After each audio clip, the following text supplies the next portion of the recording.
আসসালামু আলাইকুম বড় ভাই। ওয়ালাইকুম আসসালাম। আজকে নামাজে গেছিলেন? ভাই নামাজে যাও কি হবে দেখেন আমরা তো আরেকটু কাজ আগায় না, হ্যাঁ? আমরা তো কাজ করি নামাজে গেলে দেখা যায় কাজের সমস্যা হয় কন্ট্রাক্টরের মন খারাপ করতে পারে টাকা নিয়ে ঘুরে করতে পারে এই জন্য আমরা নামাজে যাইতে পারি না।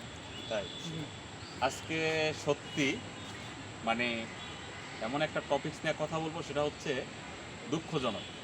আমার এই ভাই শুক্রবার আমি নামাজ পড়ে আসলাম, তার সাথে দেখা হলো। তারে বললাম যে আপনি নামাজে গেছেন। সে বলল যে আমি যদি নামাজে যাই, যে আমার কন্ট্যাক্টটা সে আমার এইখান থেকে হাজিরা কাইটে নেবে।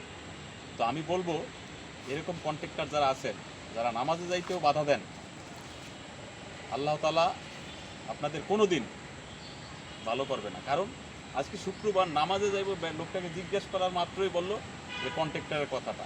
এটা বাংলাদেশের যত মানুষ আছেন আমার এই ভিডিওটা দেখবেন, নামাজের সময় আশা করি ইনশাল্লাহ কখনো কোনো সময় কাউকে বাধা দিবেন না।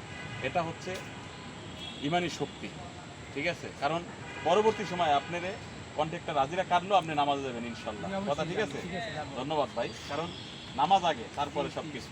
ঠিক আছে ভাইয়া?